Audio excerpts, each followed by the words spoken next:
Internet और किताबों से तरह तरह का ज्ञान प्राप्त करने के बाद हम अपने ही ज्ञान से इतने भरे होते हैं कि वही ज्ञान हमारे ध्यान में सबसे बड़ी बाधा बन जाता है। इस कहानी को आखिर तक सुनकर आपको जरूर ये एहसास होगा कि अपना ज्ञान खाली करना कितना आवश्यक होता है। दोस्तों, इससे पहले कि आप कहानी में खो जाएं, इस चैनल को सब्सक्राइब जरूर कर लें। तो चलिए कहानी शुरू करते हैं। ये कहानी 4 स्त्रियों की है जो आत्मज्ञान पाने के लिए भिक्षुई बनना चाहती थी। वो स्त्रियां काफी गुरुओं के पास जाती है, लेकिन कोई भी उन्हें दीक्षा नहीं देता। फिर उन स्त्रियों को एक ऐसे गुरु के बारे में पता चलता है जो इन सब गुरुओं से बिल्कुल अलग था, क्योंकि उनका किसी को भी शिष्य बनाने का तरीका बेहद अनूठा था। वो सबको शिष्य बनाने के लिए तैयार होते थे, चाहे कोई स्त्री हो या पुरुष। लेकिन वो सभी को शिष्य बनाने से पहले उनसे एक प्रश्न पूछा करते थे। वो चारों स्त्रियां बहुत ही आशा के साथ उस गुरु के पास जाती है। उनके पास पहुंचकर वो उन्हें प्रणाम करती हैं। तब वो गुरु उनसे आने का कारण पूछते हैं। तब वो चारों स्त्रियां कहती हैं कि गुरुदेव, हमने अपने जीवन में मन की शांति खोजी, लेकिन वो शांति हमें कहीं नहीं मिली, जिसकी तलाश में हम ना जाने कब से कहां कहां उसके लिए भटक रहे हैं। हम आपसे दीक्षा लेकर भिक्षुई बनना चाहती हैं और परम सत्य की खोज में लगना चाहती हैं। वो गुरु कहते हैं कि ठीक है, मैं तुम्हें दीक्षा दूंगा, लेकिन उसके लिए तुम्हें मेरे एक प्रश्न का उत्तर देना होगा। यदि तुम इस प्रश्न का उत्तर नहीं दे पाती तो मैं तुम्हें दीक्षा नहीं दूंगा। प्रश्न बहुत सरल है, क्या तुम तैयार हो? तब वो चारों स्त्रियां कहती हैं कि ठीक है गुरुदेव, हम तैयार हैं। वो गुरु कहते हैं कि ठीक है, फिर तुम चारों में से जो सबसे पहले उत्तर देना चाहती है वो यहाँ रुके, बाकी सब कुछ दूर पर जाकर खड़ी हो जाओ, ताकि वो ना तो प्रश्न सुन सके और ना ही उत्तर। तब गुरु पहली स्त्री से प्रश्न करते हैं कि मान लो कि तुम एक नाव में हो जिसमें 20 पुरुष हैं और तुम अकेली स्त्री हो। वो नाव समुद्र में खो गई है, दूर दूर तक कोई किनारा नजर नहीं आ रहा। अचानक तुम लोगों को एक अनजान टापू दिखता है। तुम लोग उस टापू की तरफ धीरे धीरे बढ़ने लगते हो। तुम ये बात जानते हो कि उस नाव में 20 पुरुष हैं और तुम अकेली स्त्री हो, और तुम सोच रही हो कि उस अनजान टापू पर पहुंचने के बाद तुम्हारे साथ क्या होगा। तब वो गुरु उस स्त्री से पूछते हैं कि तुम बताओ, उस परिस्थिति में तुम क्या करोगी? तब वो स्त्री कहती है कि मैं ऐसी स्थिति में अपनी इज्जत बचाने के लिए समुद्र में छलांग लगा दूंगी, अपनी जान दे दूंगी।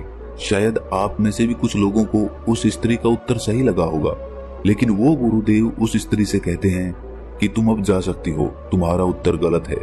जो हुआ ही नहीं उसके लिए तुम्हें अपने आप को दंड देने की क्या आवश्यकता है?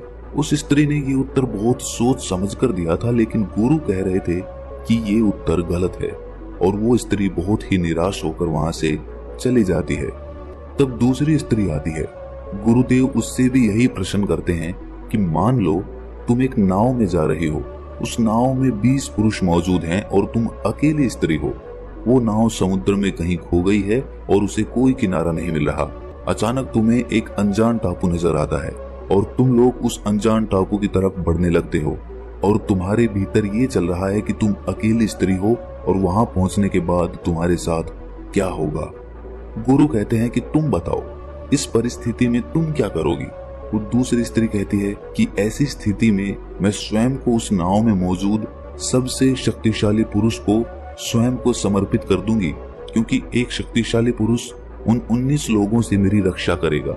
शायद आपको ये उत्तर सुनने में सही लगे, लेकिन गुरु उस दूसरी स्त्री को भी कहता है कि तुम जा सकती हो, तुम्हारा ये उत्तर भी गलत है। एक पुरुष चाहे कितना ही शक्तिशाली क्यों ना हो, लेकिन 19 पुरुष से कमजोर ही होगा।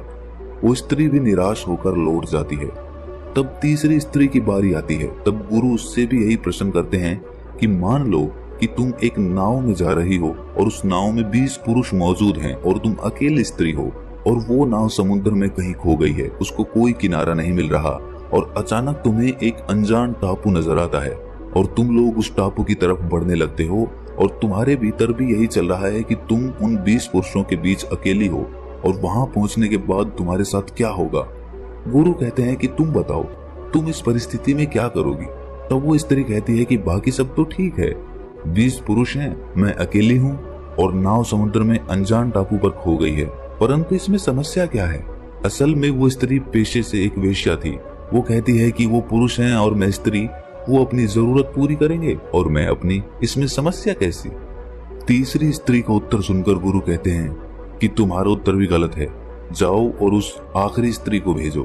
अब आखिर में वो चौथी स्त्री आती है। गुरुदेव उससे भी वही प्रश्न करते हैं कि मान लो कि तुम एक नाव में जा रही हो और उस नाव में 20 पुरुष मौजूद हैं और तुम अकेली स्त्री हो। वो नाव समुद्र में कहीं खो गई है, उसे कोई किनारा नहीं मिल रहा। अचानक तुम्हें एक अनजान टापू दिखाई देता है और तुम लोग उस टापू की तरफ बढ़ने लगते हो और तुम्हारे भीतर ये चल रहा है कि तुम उन 20 पुरुषों में एक अकेली स्त्री हो और वहाँ टापू पर पहुँचने के बाद तुम्हारे साथ क्या होगा? तुम बताओ, इस विपदा की स्थिति में तुम क्या करोगी? वो चौथी स्त्री अपने दोनों हाथ जोड़कर सर झुकाकर कहती है कि पता नहीं, मैं उस समय उस स्थिति में क्या करूंगी। तब गुरुदेव कहते हैं कि फिर जानने के लिए तैयार हो जाओ। जिसके पास पहले से ही कोई बनावटी उत्तर नहीं है, वही सच्चा उत्तर खोज सकता है। वो गुरु उस स्त्री को दीक्षा देते हैं और वो स्त्री परम सत्य की खोज में लग जाती है। एक बार एक आदमी किसी महात्मा से पूछता है कि महात्मा जी, मेरे जीवन में सब सुख सुविधाएं हैं, सब कुछ है, लेकिन फिर भी मैं दूसरों से ईर्ष्या क्यों करता हूँ? मेरे मन में ये ईर्ष्या का भाव क्यों पैदा होता है? वो महात्मा कहते हैं कि क्या तुम सच में अपने भीतर से ये ईर्ष्या का भाव खत्म करना चाहते हो?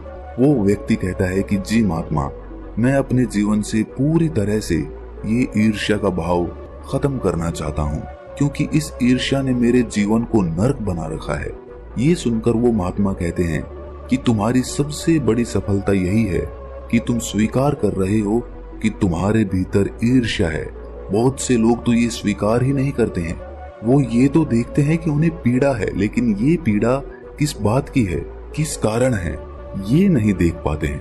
वो महात्मा उस व्यक्ति से पूछते हैं कि ये बताओ कि जब तुम किसी गरीब को देखते हो तो तुम्हारे भीतर क्या भाव उत्पन्न होता है? वो आदमी कहता है कि दया का भाव। फिर महात्मा उससे पूछते हैं कि यदि तुम किसी अमीर और धनवान आदमी को देखते हो तो तुम्हारे भीतर क्या भाव उठता है? वो आदमी कहता है कि जब मैं किसी अपने जैसे धनवान आदमी को देखता हूँ तो मेरा मन कहता है कि मैं उससे और अधिक धन कमाऊं और अमीर बन जाऊं। तब महात्मा पूछते हैं कि यदि सामने वाला आदमी तुमसे अधिक धनवान हो तो तुम्हारे भीतर क्या भाव उठता है? तब वो आदमी कहता है कि तब मुझे लगता है कि मैं कैसे भी करके स्वयं से उसे पीछे छोड़ दूं, उसे आगे ना बढ़ने दूं। फिर वो महात्मा कहते हैं कि जब तुम उस सामने वाले आदमी की बराबरी नहीं कर पाते तब तुम्हारे मन में क्या भाव आता है? वो आदमी कहता है कि तब मुझे उस आदमी से ईर्ष्या होने लगती है। तब वो महात्मा कहते हैं कि बस इसी तरह ईर्ष्या का जन्म होता है। ईर्ष्या का अर्थ होता है अधूरापन। जब तुम्हें ये लगने लगे कि सामने वाले के जीवन में कोई कमी नहीं है, तब तुम उस आदमी से ईर्ष्या करने लगते हो, क्योंकि तब तुम्हें लगता है कि उसके पास तुमसे कुछ ज्यादा है, जबकि उसके अंदर भी ये ईर्ष्या का भाव किसी और के प्रति उठता है। तब वो आदमी महात्मा से पूछता है कि महात्मा जी, मुझे ये तो समझ आ गया है कि ईर्ष्या होती क्या है, लेकिन मुझे ये नहीं पता कि ईर्ष्या खत्म कैसे होती है, आप मुझे ये बताएं। तब वो महात्मा कहते हैं कि ईर्ष्या का जन्म तुलना करने से होता है। जब तुम किसी दूसरे से तुलना करने लगते हो और स्वयं से ज्यादा उसके पास देखते हो, तब तुम्हें अपने भीतर ईर्ष्या नजर आती है। इस ईर्ष्या को खत्म करने का एक ही तरीका है कि तुम सत्य को जान लो, और सत्य यही है कि जिस प्रकार सूर्य की तुलना चंद्रमा से नहीं की जा सकती, ठीक उसी प्रकार किसी मनुष्य की तुलना किसी दूसरे मनुष्य से करना जीवन का अपमान होता है, क्योंकि जो आदमी अपनी तुलना किसी दूसरे के साथ करता है वो स्वयं का अपमान कर रहा होता है, अपनी सांसों का अपमान कर रहा होता है जो उसे मिली है। ये जीवन हर किसी के भीतर दौड़ रहा है और हर कोई एक दूसरे से अलग है, और अलग होना कोई कमी नहीं बल्कि खूबसूरती है। तब वो आदमी उस महात्मा से कहता है कि महात्मा जी, ये सत्य सुनने में तो बहुत अच्छा लगता है, लेकिन इसे जीवन में उतारना बहुत कठिन है। तब वो महात्मा कहते हैं कि इसीलिए कहते हैं कि सत्य को केवल सुनो नहीं बल्कि उसे अनुभव करो। तब वो आदमी कहता है कि महात्मा जी, सत्य को अनुभव कैसे किया जाता है?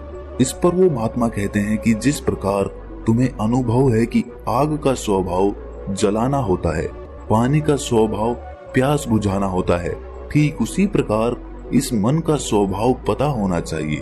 तुम्हें पता होना चाहिए कि ये मन कब किस प्रकार की चाल चलता है, क्योंकि ये मन ही है जो तुम्हें किसी और से तुलना करने पर मजबूर करता है, किसी से ईर्ष्या करने पर मजबूर करता है।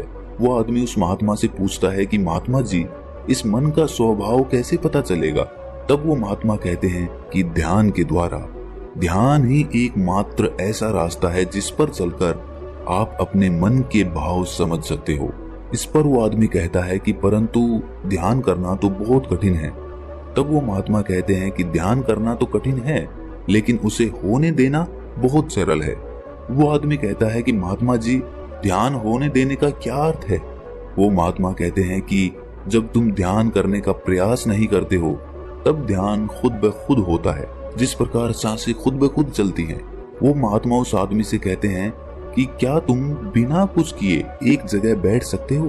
तब वो आदमी कहता है कि मैं बैठ सकता हूँ। वो महात्मा कहते हैं कि बस ध्यान के लिए इतना ही प्रयास चाहिए, बाकी उसके भीतर जो भी होता है उसे उसके हाल पर छोड़ दो। यदि तुमने इतना ही कर लिया तो ध्यान तुम्हारे लिए आसान होगा। ध्यान रहे, ध्यान तुम्हें करना नहीं है, उसे बस होने देना है। दोस्तों, कमेंट सेक्शन में आपके ध्यान में आने वाली बाधा को जरूर साझा करें, और अगर ये कहानी आपको अच्छी लगी तो इस चैनल को सब्सक्राइब कर लें और इस कहानी को अपने मित्रों के साथ साझा जरूर करें। तो मिलते हैं अगली कहानी में, तब तक के लिए अपना ख्याल रखें।